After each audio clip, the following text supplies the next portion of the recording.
जय हिंद साथियों। तो अगर आप इंडियन नेवी की तैयारी कर रहे हैं तो आपको इंडियन नेवी के कंप्लीट एग्जाम पैटर्न एंड इसके क्वेश्चन के लेवल के बारे में पता होना चाहिए, जिससे कि आप उस लेवल की तैयारी कर सकें। क्योंकि फ्रेंड्स, अगर आप टेक्स्ट बुक पर इस पास को एनरोल करते हैं और वहां पर टेस्ट देते हैं, वहां पर क्या होता है, जैसे आप इस पास को एनरोल करते हैं तो वहां पर आपको मॉक टेस्ट लगाने को मिल जाते हैं। और दोस्तों, एक मॉक टेस्ट नहीं, वहां पर आपको 44,000 प्लस मॉक टेस्ट मिलेंगे और डिफरेंट एग्जाम की। जैसे आप अगर एक पास को एनरोल करते हैं और आप नेवी एसएसआर की तैयारी कर रहे हैं या फिर नेवी एमआर की तैयारी कर रहे हैं तो आपको सभी एग्जाम का वहां पर मॉक टेस्ट लगाने को मिलेगा। और एग्जाम में जितने भी प्रीवियस ईयर में क्वेश्चन आए हैं तो वो क्वेश्चन आपको वहां पर मिल जाएगा। जैसे कि आप लोग कमेंट करते हैं कि प्रीवियस ईयर क्वेश्चन दीजिए, तो आपको टेक्स्ट बुक पर प्रीवियस ईयर का क्वेश्चन मिल जाएगा। जितने भी प्रीवियस ईयर एग्जाम हुए हैं उनमें जितने भी क्वेश्चन आए हैं तो वो आपको टेक्स्ट बुक पर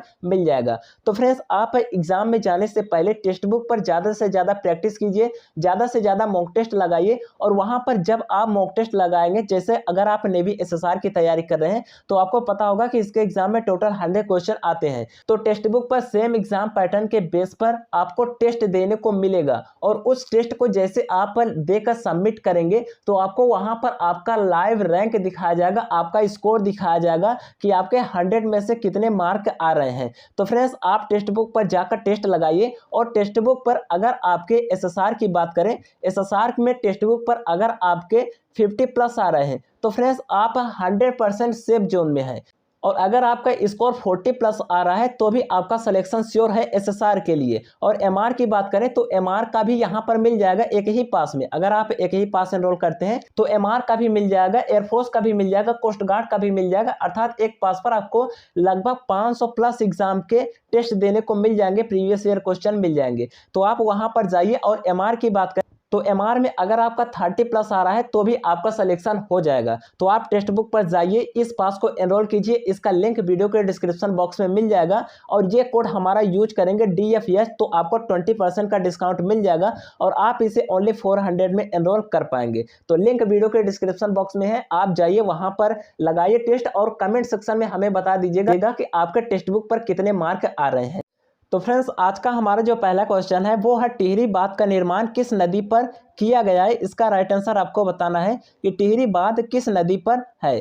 तो यहाँ पर देखिए, इसका राइट आंसर हो जाएगा भागीरथी। तो टिहरी बांध जो है वो भागीरथी नदी पर है, तो सी इसका राइट आंसर हो जाएगा। बाकी दोस्तों, ये पड़ता कहाँ है, तो ये जो है वो उत्तराखंड में पड़ता है, तो ये आपको ध्यान देना है। उसके बाद नेक्स्ट हम बात करते हैं। अगला क्वेश्चन है कि कोयले का सबसे बड़ा भंडार किस राज्य में स्थित है। इसका राइट आंसर बताने हैं। तो दोस्तों, कोयले के लिए जो फेमस है वो झारखंड है, तो ए इसका राइट आंसर हो जाएगा। चलिए उसके बाद नेक्स्ट हम बात करते हैं कि भारत में सूचना का अधिकार अधिनियम कब पारित किया गया था। इसका राइट आंसर आपको बताने हैं। तो यहाँ पर देखिए, जो सूचना का अधिकार अधिनियम पारित किया गया था वो 15 जून 2005 को पारित किया गया था, तो सी इसका राइट आंसर हो जाएगा। उसके बाद नेक्स्ट हम बात करते हैं कि राज्यसभा सदस्य के लिए न्यूनतम आयु है। इसका राइट आंसर आपको बताने हैं। तो यहाँ पर देखिए दोस्तों, राज्यसभा का पूछा है, तो यहाँ पर इसका राइट आंसर हो जाएगा सी ऑप्शन, अर्थात 30 वर्ष। बाकी दोस्तों, अगर हम लोकसभा की बात करें कि लोकसभा के सदस्य की न्यूनतम आयु क्या होती है, तो वो होता है 25 वर्ष। तो ये आप लोगों को ध्यान देना है। तो दोस्तों, राज्यसभा के सदस्य की न्यूनतम आयु 30 वर्ष होती है और लोकसभा के सदस्य की न्यूनतम आयु 25 ईयर होती है। तो चलिए दोस्तों, उसके बाद नेक्स्ट हम बात करते हैं कि भारत को अधिकार क्षेत्र का दर्जा किस तारीख को मिला था, किस डेट को मिला था। इसका राइट आंसर बताना है। डोमिनियन स्टेटस का दर्जा भारत को कब मिला था। तो यहाँ पर देखिए, इसका राइट आंसर हो जाएगा 15 अगस्त 1947 को, तो बी इसका राइट आंसर हो जाएगा। आपको पता होगा कि हमारा देश जो आज़ाद हुआ था वो इसी दिन को हुआ था। बाकी दोस्तों, ये ब्रिटेन की संसद में पारित किया गया था। उसके बाद नेक्स्ट हम बात करते हैं कि किसके शासन काल में तुलसीदास ने रामचरितमानस लिखा था। इसका राइट आंसर आपको बताने हैं। तो यहाँ पर ऑप्शन दिया गया है बाबर, अकबर, औरंगजेब, जहांगीर। तो यहाँ पर देखिए, इसका राइट आंसर हो जाएगा अकबर के समय में, तो बी इसका राइट आंसर हो जाएगा। बाकी दोस्तों, जो तुलसीदास थे ये राम भक्ति शाखा के कवि थे, तो ये भी आपको ध्यान देने हैं, कभी कभी एग्जाम में पूछ सकता है। राम भक्ति शाखा के कवि थे। उसके बाद नेक्स्ट हम बात करते हैं कि सोपान कृषि कहाँ की जाती है। इसका राइट आंसर आपको बताने हैं।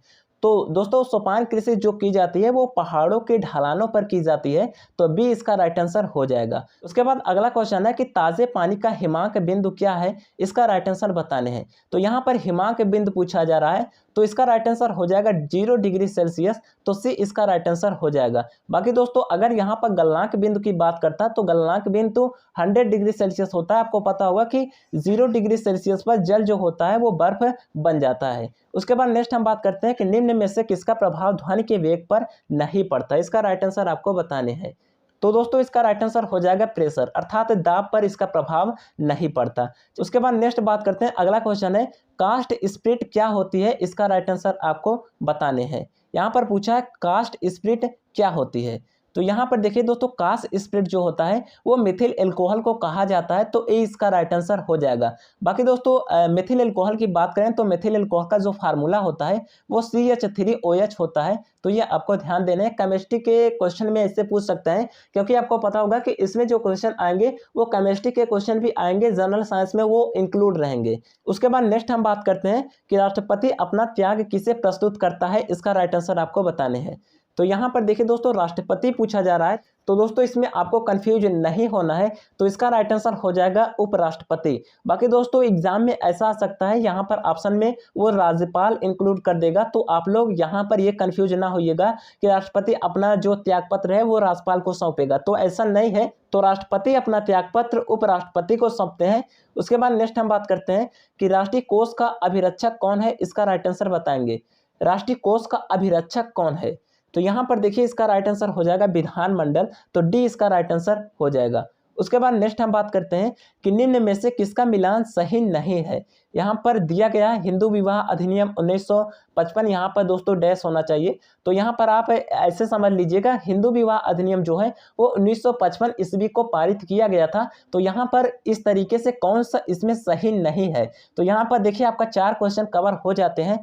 पहला हो जाएगा हिंदू विवाह अधिनियम 1955, उसके बाद गर्भ का चिकित्सीय समापन अधिनियम, उसके बाद महिलाओं पर घरेलू हिंसा अधिनियम, उसके बाद नेक्स्ट है महिलाओं पर क्रूरता अधिनियम। तो यहाँ पर देखिए इन सभी पर कानून बने हुए हैं, तो यहाँ पर जो गलत आंसर होगा, यहाँ पर पूछा है कि कौन सा सही नहीं है, तो यहाँ पर देखिए दोस्तों ये नहीं सही है, क्योंकि महिलाओं पर जो घरेलू हिंसा अधिनियम पारित किया गया था वो 2005 ईस्वी को लागू हुआ था, तो ये आपको ध्यान देने हैं। यहाँ पर 1990 दिया गया है, तो सी इसका राइट आंसर हो जाएगा। उसके बाद नेक्स्ट हम बात करते हैं कि भारत में कौन सी नदी को खुला नाला कहा जाता है, इसका राइट आंसर आपको बताने हैं।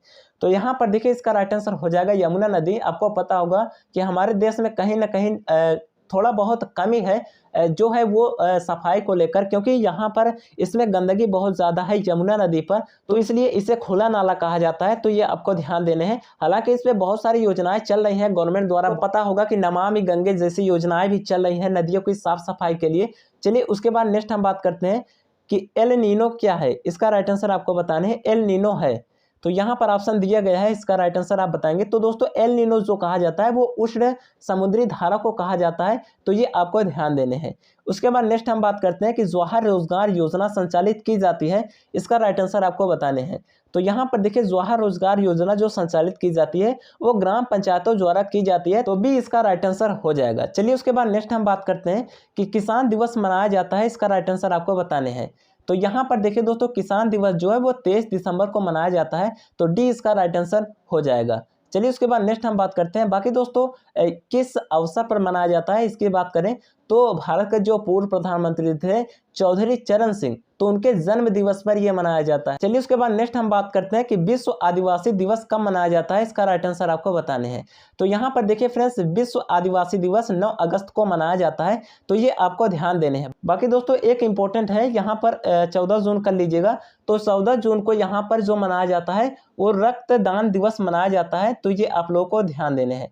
चलिए उसके बाद नेक्स्ट हम बात करते हैं कि संसद को संविधान को संशोधित करने का अधिकार किस अनुच्छेद में दिया गया है। यहाँ पर पूछा है कि संविधान के किसी भी भाग को जो है संशोधित करने का अधिकार किस अनुच्छेद में, किस आर्टिकल में दिए गए हैं, तो यहाँ पर इसका राइट आंसर हो जाएगा आर्टिकल जो है 368, तो सी इसका राइट आंसर हो जाएगा। चलिए उसके बाद नेक्स्ट हम बात करते हैं, ये आपको ध्यान देने हैं उसके बाद चलिए नेक्स्ट हम बात करते हैं। अगला क्वेश्चन है कि असम में कुल कितने बाघ अभ्यारण्य है, इसका राइट आंसर आपको बताने हैं। यहाँ पर पूछा है असम में कुल कितने बाघ अभ्यारण्य है।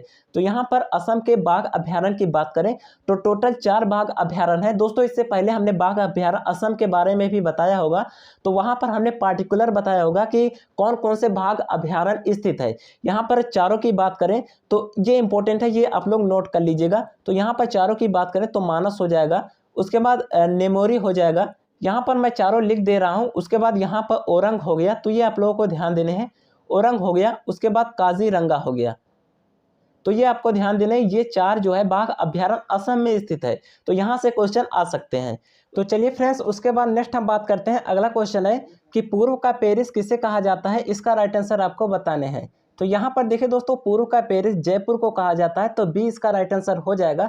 बाकी आपको पता होगा कि जयपुर को पिंक सिटी भी कहा जाता है, तो ये इंपॉर्टेंट है, पिंक सिटी अर्थात गुलाबी शहर कहा जाता है। चलिए उसके बाद नेक्स्ट हम बात करते हैं कि डिसेंट ऑफ मैन पुस्तक के लेखक कौन है, इसका राइट आंसर बताएंगे। डिसेंट ऑफ मैन पुस्तक के लेखक कौन है, तो यहाँ पर देखिए इसका राइट आंसर हो जाएगा मैकियावेली, तो बी इसका राइट आंसर हो जाएगा। चलिए उसके बाद नेक्स्ट हम बात करते हैं। उसके बाद बाकी दोस्तों लुईस फिशर की बात करें तो यहाँ पर इन्होंने एक पुस्तक लिखी थी गांधी एवं स्टालिन, तो ये आप लोगों को ध्यान देना है, इनकी एक पुस्तक थी गांधी एवं स्टालिन, तो ये इनका एक पुस्तक था लुईस फिशर का, तो ये आप लोगों को ध्यान देने। उसके बाद चलिए नेक्स्ट हम बात करते हैं कि गार्डियन किस देश का समाचार पत्र है, इसका राइट आंसर आपको बताने हैं। गार्डियन किस देश का समाचार पत्र है, तो यहाँ पर देखिए इसका राइट आंसर हो जाएगा लंदन का, तो सी इसका राइट आंसर हो जाएगा। चलिए उसके बाद नेक्स्ट हम बात करते हैं। अगला क्वेश्चन है कि त्रिपुरा का गठन किस वर्ष हुआ था, इसका राइट आंसर बताएंगे।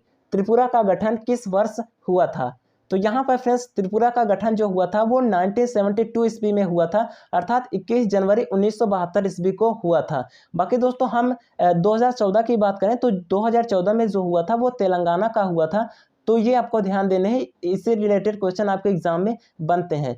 उसके बाद नेक्स्ट हम बात करते हैं। अगला क्वेश्चन है कि प्रधानमंत्री जन धन योजना कब से लागू हुई थी, इसका राइट आंसर आप बताएंगे। तो यहाँ पर ऑप्शन दिया गया है, ऑप्शन आप देख सकते हैं। तो फ्रेंड्स प्रधानमंत्री जन धन योजना जो है वो 28 अगस्त 2014 से शुरू हुआ था, तो सी इसका राइट आंसर हो जाएगा। बाकी दोस्तों ये इंपॉर्टेंट डेट है 2015, तो इस डेट को जो है वो नीति आयोग का गठन हुआ था, तो ये आप लोग को ध्यान देना है, नीति आयोग का गठन 2015 में हुआ था, तो ये आपको ध्यान देने हैं। बाकी दोस्तों आप अपनी खुद की तैयारी को जल्द करने के लिए और ज़्यादा से ज़्यादा प्रैक्टिस एंड प्रीवियस ईयर के क्वेश्चन लगाने के लिए आप टेक्स्ट बुक पास को एनरोल कर लीजिए। एक पास एनरोल करेंगे तो वहाँ पर डिफरेंट एग्जाम, जितने भी डिफेंस के एग्जाम होंगे, मतलब जो भी एग्जाम की तैयारी करना चाहो आप, उसका previous year question mock test लगा सकते हैं, तो उसका लिंक डिस्क्रिप्शन बॉक्स में मिल जाएगा। तो चलिए दोस्तों मिलते हैं आप लोगों से नेक्स्ट वीडियो में, तब तक के लिए जय हिंद।